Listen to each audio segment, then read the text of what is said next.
Without any further ado, we have Troy McComak with the City of Patterson. Welcome to the show. I say with the City of Patterson. You live in the City of Patterson. I live there. Yeah, I'm not. I didn't win an election.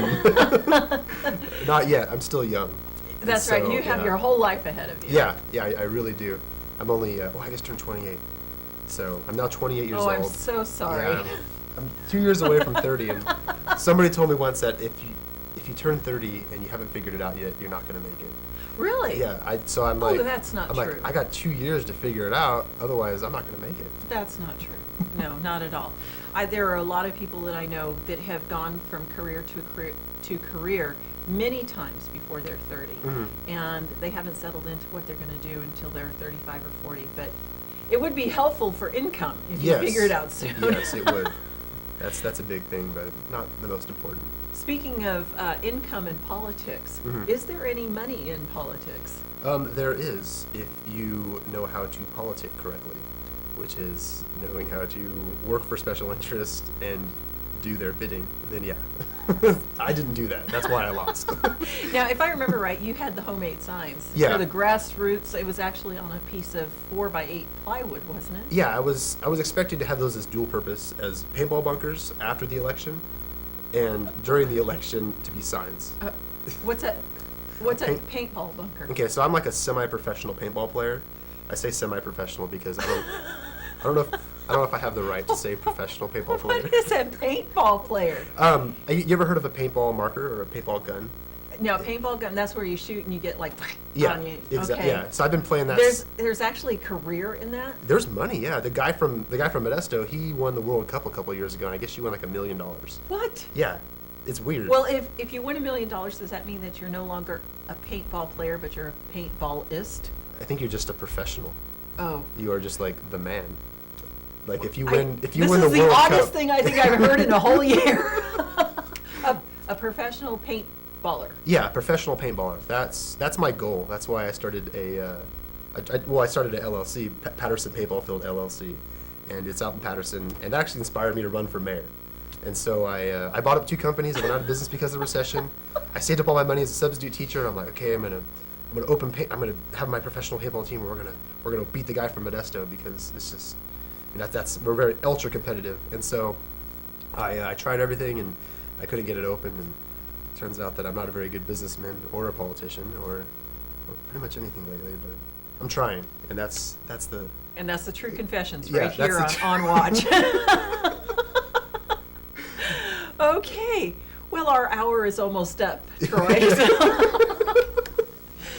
Professional paintballer is semi-professional. Oh, but I mean, a professional paintball. Do they tour the country? Yeah, there are teams that actually play against one another all over the country. Like there's a lot of them down south. There's some in Sacramento. There's one in Santa Clara. Lots in Arizona, Nevada. They're all over the place. Paintball is actually as popular. Actually, it's more popular than snowboarding. And so there's. Well, I think it's probably safer, isn't it? Snowboarding's pretty dangerous. Yes, paintball is. And do you wear the helmets and everything with paintball? Yeah, you wear the. Right? Okay. It's very safe. You just wear the mask, and the only thing that really happens is that when it hits you, it kind of hurts. I like to say it feels like you get hit by like a walnut. I like to play when I was a kid. I kind of played rough and tumble, and always had like walnut fights in the orchards and stuff. So it hurts. They had a paintball place years ago in Modesto where it was, it was with Funworks, and it was like you go in there and it's all dark and the paint is like fluorescent colored or something. Okay. Is that kind of like it? Laser tag, maybe. Oh, laser tag. Yeah. I'm sorry. It's similar to that. That's what I was thinking. I was trying to get the kids involved in a more, inviting thing other than sitting on the couch and playing video games. Yeah, because with laser tag and probably paintball too, you're running around, yeah, right? It's an adrenaline sport. And so, for me, like I played a lot of video games, like the, like shoot 'em up video games that everybody's talking about now. Like I grew up on those. Like that was like what I did. I played Halo at home by, like on a Friday night. I didn't go out with the girls. I played Halo. Made my girlfriends mad, but but so I was really into that. And then on the weekends I'd play paintball. Remember what I said in the beginning about being 30 and not figuring it out? Okay. Yeah. Let's retract that for a minute, okay? Yeah. So I wanted to give the kids of Patterson something to do other than, sit around and, gain weight, in a sense, playing these games. And paintball for me was that outlet growing up. And for a lot of my friends that end up joining the military service, they, look back at paintball as wow, this is something that really prepared me for the military, and is a good way to let off a lot of steam as well. And so it's just something that I enjoy, and it's kind of like one of my many pastimes or hobbies that I like to get myself involved in. And it's really complicated too. I mean, the markers or paintball guns, they're really complicated. They're more complicated than an assault rifle. And so like learning how to work on those is pretty much like taking apart a car engine. And so that's what I do on Tuesdays.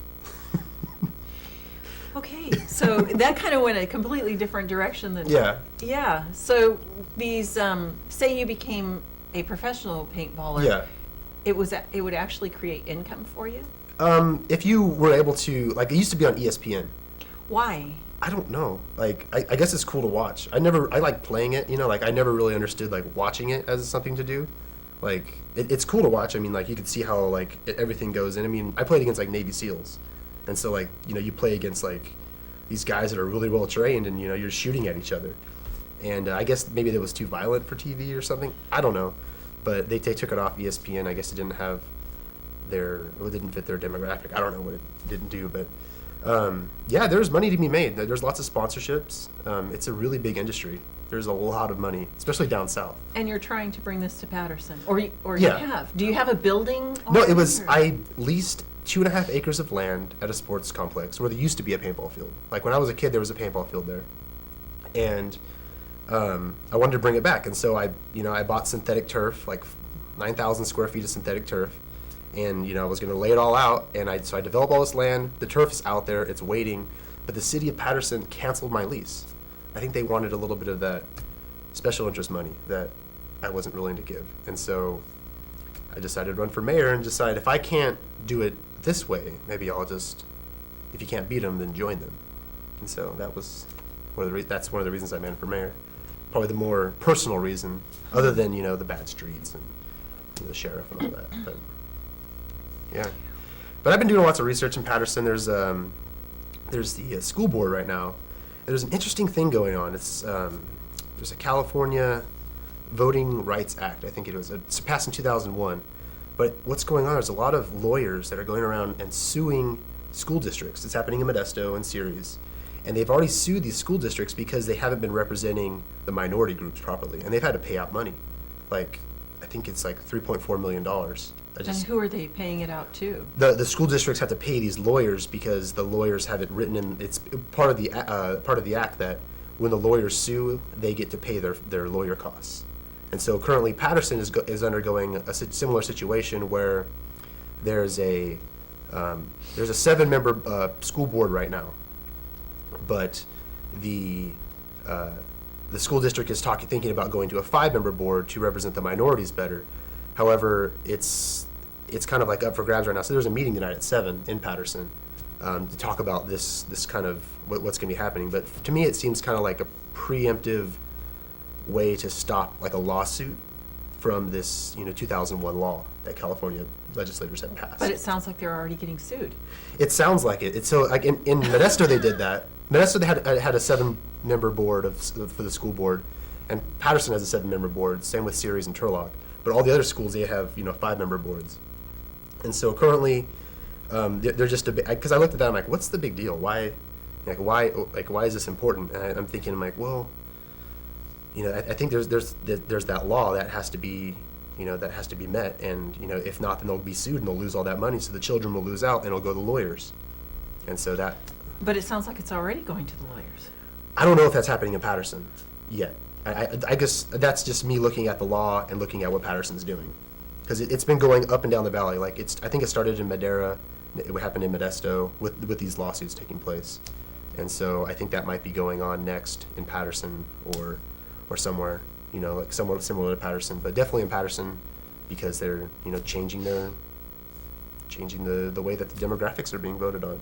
Some people call that law like a form of affirmative action, where they're trying to get more minorities on the school board so they're better represented, and that was the point of the law. But ultimately, it just seems like a big hassle. I mean, well, why, if they're going from 7 to 5 instead of 5 to 7, why do they think that would be a better representation? I don't think it would be. I mean, personally, I think the more you have on the school board, the more input you have, the better you're going to be represented. But I think there's a big push in the Latino community for this like for this change, and so I think it has something to do with that. But it definitely it's all stemming from that law, that California Voter Rights Act. I think that's what it's called. Well, do some research on this and let me Yeah, know. I had it on my phone. I just forgot. I'll check. We'll be right back after the station identification while Troy checks his phone. Yeah, the California Voting Rights Act of 2001. That's what it was.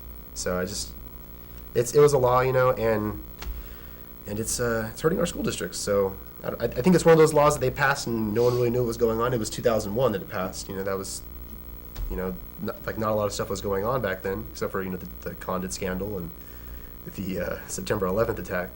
So it's kind of something that maybe got pushed under, but these lawyers kind of wrote in there, legislation for themselves to make money off of students, and that's one of the things that I kind of sparked my interest. I'm like, okay, well, perhaps this is something that needs to stop, and so hopefully that just by bringing it to light, it will.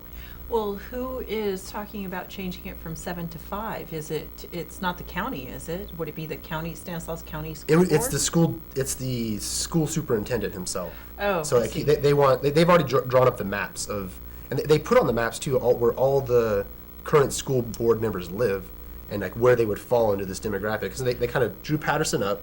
Are they talking about dividing into districts? Yeah, dividing into districts, so you could only vote for the person that lives in your neighborhood.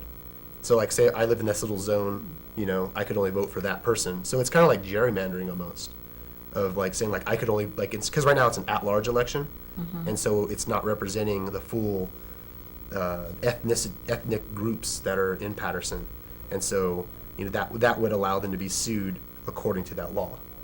But bringing back what you were saying in the beginning, it sounds like the school districts are already being sued by attorneys. Yes. Now, is it a group of attorneys that are kind of forming a club or an organization, or is it an individual attorney that's suing the school? There's an individual attorney, I think he's from Seattle, and he helped write the legislation and included in the law legislation that said I can pay for my own attorney fees, whatever they may be, when I sue the school district. And nobody seems to care. Well, bringing it back to, is there money in politics? I guess so. Huh? Yes, there's tons of money in politics if you play that game. I don't. I had the kids in Patterson paint "Vote for Troy" signs, just as cheap as we could, and that's what I tried to do. And, I want to just bring it back to the best idea wins, not whoever has the biggest boat, the biggest showboat or whatever it is, just. Because, that's really hurting everything. Our founding fathers even said that, as soon as politicians are bought and sold, that's when America falls. And so I hate to see, there was $6 million spent in the last congressional election that I was running in. And I got reamed for not being able to pay, because I was indignant. I haven't worked since 2010, a legitimate job, where I'd gotten paid.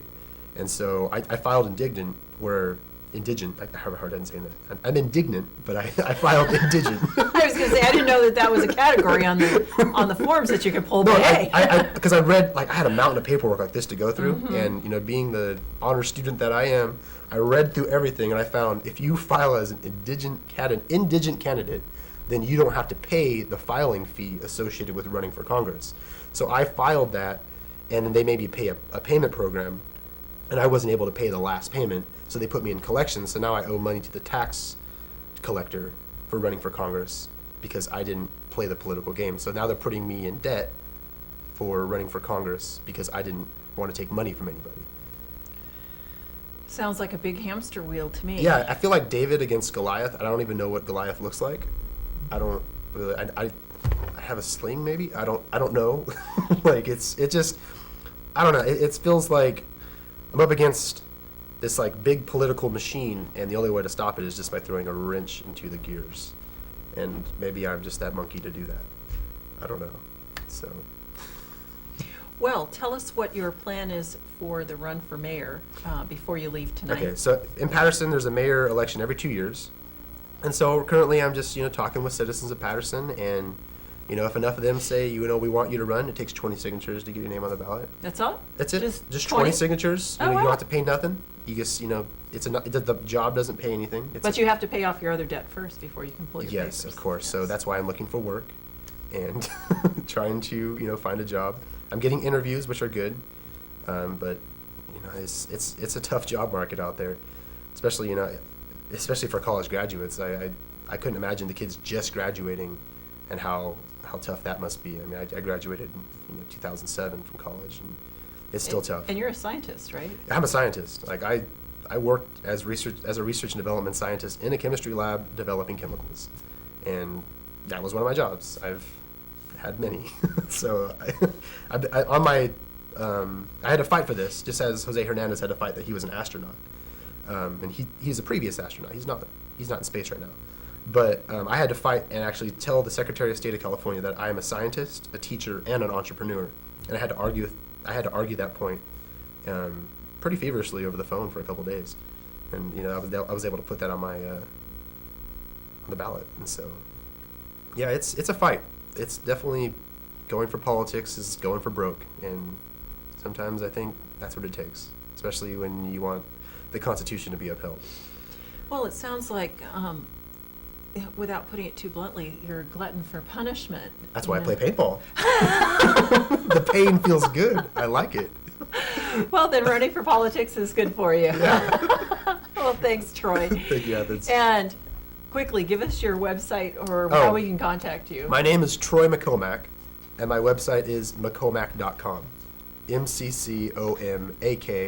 McComak.com. And you could contact me on there. It's kind of bare bones right now. I'm kind of spread thin right now, and so Okay. it's tough. Well, good luck. Thank Thanks, you. Troy. Yeah. We'll see you soon. Okay.